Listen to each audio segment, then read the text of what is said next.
James Coburn, the tall, gravel-voiced actor best remembered for his steely roles in westerns and action films, passed away in 2002.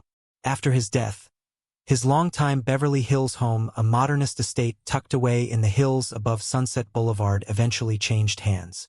In the years after Coburn's death, the house sat empty longer than most expected. It was finally purchased by a middle-aged couple from Chicago, Richard and Elaine, who had always dreamed of moving to Los Angeles. They were not Hollywood insiders. Richard was a retired architect, and Elaine had spent decades as a teacher.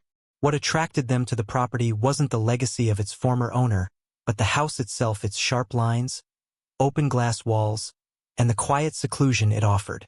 They described their first walkthrough as magnetic. The place felt charged, as though it still carried the rhythm of someone's life. It wasn't warm exactly, but it wasn't lifeless either. The couple convinced themselves it was simply the unique character of a home once lived in by a man as intense as Coburn. From the beginning, the new owners noticed peculiar things. Doors would be unlocked in the morning that they swore they had secured the night before. The faint smell of cigar smoke, though neither of them smoked, sometimes drifted through the living room late at night. And more unsettlingly, Richard once swore he heard the sound of heavy boots pacing across the stone floor when Elaine was already asleep in the bedroom. Friends who visited often remarked that the atmosphere seemed charged, almost as if someone unseen was still holding court there. The strangest part for the couple was the recurring sense of being watched from the large glass windows that faced the garden. Elaine confessed she sometimes avoided sitting in the living room after dark because she felt as if a tall figure was standing just beyond the glass, silent, motionless, simply observing. Despite the unease, they never thought of moving. The house had a hold on them, the same magnetic pull they felt on the first visit. Richard had always prided himself on being a man grounded in logic. As an architect, he had spent his career studying the integrity of structures, the way lines and angles created harmony. But in the quiet evenings at James Coburn's former home, that sense of certainty began to erode piece by piece. The house itself seemed to breathe differently at night. During the day, it was all California light and openness. Floor-to-ceiling windows that gave way to the sweeping hillside, polished stone floors that carried the echoes of footsteps, and the wide terrace that overlooked the hazy sprawl of Los Angeles below. But when the sun went down and the city lights flickered in the distance, the house shifted. The glass walls became mirrors, reflecting back their movements, and the long corridors seemed to stretch further than they had in daylight, their shadows holding onto things that refused to step forward. Elaine noticed it first. She would sit in the living room, a book in her hands, but her eyes drawn again and again to the sliding glass door that opened to the garden. She admitted to Richard that sometimes she caught a figure in the reflection, tall, broad-shouldered, his stance commanding. It was never sharp enough to be certain, always just at the edge of recognition, but the outline felt undeniably masculine. At times, she swore it moved even when she sat perfectly still. Richard dismissed it as a trick of the glass, until one night he woke in the small hours to the distinct sound of boots striking the stone floor. The steps were heavy, deliberate, not hurried, the measured gait of someone walking with purpose. He froze, his body tense against the sheets, listening as the sound crossed the hall outside their bedroom and faded toward the living area. When he finally found the courage to rise, he discovered nothing out of place, only the faint lingering scent of tobacco smoke, thick and earthy, as if someone had recently stubbed out a cigar. Over the following weeks, the disturbances became less subtle. Drawers would be half open in the morning, though Elaine was meticulous about closing them. Lights that had been switched off before bed were glowing softly when they woke.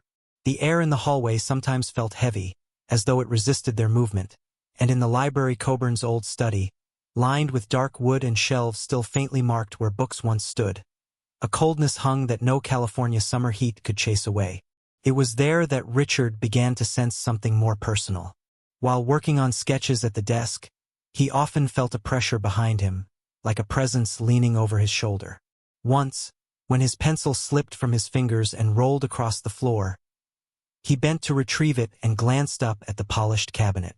For the briefest second, the reflection staring back at him wasn't his own. The jawline was too square, the frame broader, the eyes fixed with an intensity that felt almost accusatory. Elaine, increasingly uneasy, avoided the study altogether. She spent more time in the kitchen, yet even there she was not free of unease. One morning, she entered to find a glass set neatly on the counter, a few drops of amber liquid still clinging to the bottom. Neither she nor Richard had poured anything the night before. The smell was sharp, unmistakable. Whiskey, Coburn's well-known drink of choice. The garden became another source of dread. Elaine had once dreamed of filling it with herbs and flowers, but she abandoned the idea after too many nights of standing at the glass doors, watching. Sometimes she thought she saw the faintest glow of a lit cigar hovering in the darkness near the stone steps, as though someone stood there, surveying the house with quiet possession. Their friends noticed changes in them. Richard seemed distracted, slower to smile, his shoulders carrying a weight he couldn't explain. Elaine grew more withdrawn, her laughter softer, her gaze often wandering past conversations to some fixed point just beyond the room. When asked if everything was all right, they brushed it off, though neither could shake the gnawing feeling that they were not living alone. And then came the night of the storm, a rarity in Los Angeles, but fierce when it arrived. Rain hammered against the glass walls, and thunder rolled across the hills. As lightning flashed, Richard swore he saw a tall figure standing in the garden, his face illuminated for the briefest instant, sharp and unmistakable. Coburn's eyes or something wearing them stared back at him from beyond the glass, calm, unwavering, as if to say, "This house is still mine." Richard stumbled back, his breath shallow, while Elaine clutched his arm with trembling fingers. Neither spoke. The storm raged on, but inside the house the silence was deeper, heavier, as though the walls themselves were holding their breath. Don't forget to subscribe and like if you liked this story. The storm seemed to mark a turning point. Until that night, Richard and Elaine could still tell themselves that what they were experiencing was explainable quirks of an old house, tricks of the eye, exhaustion playing with the senses. But after lightning revealed that tall figure outside, that excuse no longer carried any weight. The following mornings were different. The air in the house felt heavier, as though every room had absorbed the electricity of the storm and kept it trapped inside its walls. Elaine began waking earlier, long before dawn, unable to sleep past the faint stirrings of the wind against the glass. She would sit at the kitchen table, staring at the outline of the hills as the city below flickered awake. There was always a moment, just as the sky turned from black to blue, when she felt she was being watched from behind. The sensation was so precise that she once turned and whispered, "I know you're there," before realizing she was alone. Richard, meanwhile, began spending longer hours in the study, though it unnerved him. Something about that room pulled him back, perhaps the faint smell of leather and cigar smoke, or the way the shadows pooled in the corners no matter how many lamps were lit. He told himself he was working on designs, sketching ideas, but his drawings began to take on a strange pattern. Over and over, he found himself tracing the same angular shapes. Broad shoulders, a long jawline, hands with fingers slightly bent as though holding a cigar. He didn't notice the repetition at first, until Elaine quietly slid one of his pages toward him and said, almost fearfully, "You're drawing him." Nights grew worse. The sounds became clearer, no longer vague thumps or distant creaks, but distinct movements, a door opening slowly, the faint clink of glass against glass, footsteps crossing the terrace. More than once, Richard rushed to the garden expecting to find an intruder, only to be met with the silent hillside and the distant hum of traffic far below. It was Elaine who finally spoke aloud what had been gnawing at both of them. They were not just sensing the presence of a stranger. They were feeling the presence of James Coburn himself. His essence seemed stitched into the house, as much a part of it as the stone floor and the glass walls. The thought unsettled her deeply, yet at the same time, she admitted in a hushed tone, "It doesn't always feel hostile. Sometimes, it's like he's just watching, waiting to see what we'll do." But Richard wasn't so sure. The more time he spent inside the house, the more it seemed to react to him. Once, while standing in the study, he muttered aloud, "If this is yours, then tell me." A moment later, the desk drawer slid open with a sharp snap, though he hadn't touched it. Inside was nothing but dust and a yellowed scrap of paper, torn and unmarked, yet its sudden exposure made his skin crawl. Elaine began to avoid mirrors at night. She told Richard that every time she caught her reflection after dark, she saw another figure just over her shoulder, tall and steady, standing too close for comfort. Once, in the wide bathroom mirror, she saw him behind her clearly enough to notice the set of his jaw, the faint narrowing of his eyes. She spun around instantly, heart racing, but the space was empty. The garden too grew more unwelcoming. The tall trees that once framed the terrace now felt like sentinels, their branches bending as though straining to listen. Elaine swore she heard the scrape of a chair being dragged across the stone patio late at night. When Richard checked, he found one of the heavy outdoor chairs shifted slightly from its usual place, facing directly toward the house, as if someone had been sitting and staring in. By late summer, both of them felt the pull of exhaustion not just from sleepless nights, but from the constant awareness of something unseen pressing against their lives. They spoke less, moved more cautiously, avoided certain corners of the house. Yet neither could bring themselves to leave. The property had a strange hold on them, the same magnetic pull that had drawn them there in the first place, now transformed into something heavier, more binding, as if walking away would mean abandoning more than just a house.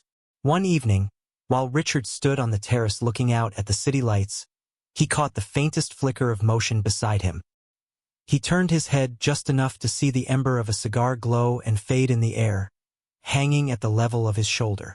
He froze, unable to move, his skin prickling with cold despite the warm night. He did not hear footsteps, but he felt a weight in the air, the undeniable presence of a man standing next to him, surveying Los Angeles with the same quiet ownership Coburn must have once held. Inside, Elaine was watching through the glass, her hand pressed to her mouth, too afraid to call his name. The days that followed blurred into one another, yet each seemed threaded with the same unshakable tension, like the taut string of an instrument stretched too far. The house no longer felt like a place where Richard and Elaine lived. It felt as though they were merely borrowing space, tolerated tenants under the quiet gaze of something that would never relinquish ownership. Mornings began quietly enough. Sunlight poured through the glass walls, filling the living room with golden warmth, but even in that light, the air felt altered. Elaine would brew coffee, and as the steam curled upward, she often caught herself staring at the empty chair at the end of the table. She had never placed it there with intention, but somehow it always seemed turned slightly inward, angled toward her seat, as though positioned for a silent observer. More than once she thought about moving it, yet something restrained her, a kind of superstition she didn't recognize in herself before. It was easier to let it remain, easier to imagine she was not provoking something by shifting its place. Richard had grown quieter. He spent long hours walking the hallways, his hand brushing along the cold stone walls as if searching for cracks or flaws, though his eyes carried a distant look that suggested he wasn't really examining the architecture at all. Sometimes Elaine would catch him standing in the study with his back to the desk, shoulders square, posture rigid as though someone else were in the room with him and he was listening, waiting for instruction. When she asked what he was doing, his answers were vague, almost distracted. "Just thinking," he'd murmur, though his gaze always lingered on the shadowed corners of the room a beat too long. Nights were worse. The house had a rhythm after sunset, a series of small, deliberate sounds that repeated like ritual. At precisely 10 o'clock, there would be the faint metallic click of a door latch somewhere down the hall. At midnight, the slow drag of something across the floor, a chair, perhaps, or heavy boots taking their time. Around 2, a low thump, like the settling of weight into a seat. These sounds never varied, never faltered, as though they belonged to a schedule carried out by an unseen resident. Elaine stopped sleeping in the bedroom. She moved to the sofa in the living room, convincing herself that she felt safer with the city lights flickering beyond the glass. But sleep there was shallow and uneasy. More than once she awoke to the faint outline of a man's reflection in the glass doors, broad-shouldered, upright, unmoving. Her heart would pound as she tried to decide if it was her imagination or the true impression of someone standing on the other side of the glass, watching her as she drifted in and out of uneasy dreams. The scent of tobacco grew stronger too. At first it was only a whisper, a trace in the air. Now it seemed woven into the walls themselves, curling out from the study, seeping into the hallway, settling heavy in the evenings when the windows were shut. Once, Elaine found the faint trace of ash on the lip of a crystal glass in the kitchen cabinet, though she hadn't touched the set since moving in. She wiped it away quickly, almost angrily, but her hands shook for hours after.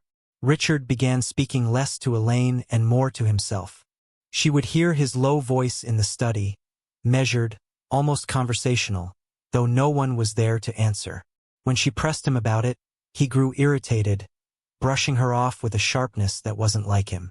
"It helps me think," he said once, his tone clipped, his eyes unsettled. Yet later that night, she awoke to find him sitting at the desk in the dark, a glass of whiskey in his hand, though she knew they had no whiskey in the house. The garden, once an afterthought to them both, had become a place neither dared to enter.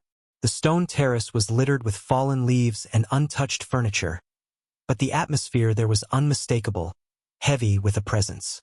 Sometimes, through the glass, they could both see the faint indentation of weight pressed into the cushions of a chair, as if someone had just risen from it. And once, on a particularly still evening, Elaine heard the unmistakable sound of a match striking and catching flame, though the terrace lay in complete darkness. Their friends stopped visiting. It was subtle at first: cancellations, postponed dinners, vague excuses. Those who did come left quickly, glancing around the rooms with nervous eyes, as though they too felt the house watching them. One friend, after staying only 20 minutes, pulled Elaine aside and whispered, "This place doesn't want you here," before leaving abruptly and never returning. Richard and Elaine no longer needed to say it aloud. They were living in James Coburn's shadow. His house had not let him go, and now it was drawing them into his orbit, piece by piece. On a late September evening, as the sun slipped behind the hills and the city lights began to shimmer below, Richard stood at the terrace doors, his hand resting against the cool glass. His reflection stared back at him, but just over his shoulder, taller, straighter, another figure seemed to loom. Elaine saw it too from across the room. Her breath caught, and in that frozen moment, she could not tell which of the two men in the glass, the one standing at the door, or the one behind him, was her husband. The breaking point came on a night that seemed, at first, like all the others. The heat of the day lingered in the walls, and the faint hum of Los Angeles floated up from the valley below. Elaine was in the kitchen, rinsing dishes, while Richard lingered in the study, sketching lines that had begun to blur into something more like portraits than architecture. But there was a difference that evening, though subtle. The house carried an expectation, as though it were holding its breath. The shadows stretched longer, the air pressed heavier, and both Richard and Elaine moved with a strange quiet, as if they too were waiting for something unnamed to unfold. It began just after midnight. A sharp crack echoed through the halls like a chair leg snapping against stone. Elaine froze, dish towel clutched in her hand, her eyes flicking toward the living room. From the study, Richard emerged slowly, his face pale, eyes fixed on something she could not see. "Do you hear it?" he whispered. Before she could answer, the house erupted in a series of sounds: footsteps moving quickly, the unmistakable clink of glassware, the scrape of wood against the stone floor. It was no longer subtle. It was no longer polite. Whoever or whatever had been pacing the halls at night now made itself fully present, fully alive in its routines. The study door slammed shut with such force that the windows rattled. The terrace chairs shifted, dragging loudly across the stone outside, though no one stood there to move them. And through it all came the pungent, unmistakable wave of cigar smoke, thick and bitter, filling the house like a cloud. Elaine clutched Richard's arm, but he didn't pull away. His gaze was fixed on the living room, where the reflection in the glass walls was no longer just a trick of light. A tall man stood there, broad shoulders, square jaw, his silhouette illuminated faintly by the city glow. His hand lifted slowly, deliberately, as though raising a cigar to his mouth.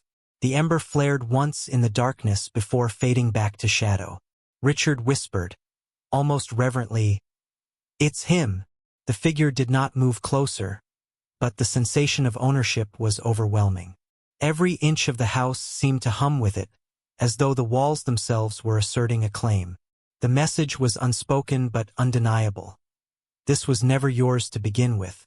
Elaine, trembling, whispered, "We can't stay." But Richard didn't respond. His eyes stayed locked on the glass, his face caught between fear and something disturbingly close to recognition.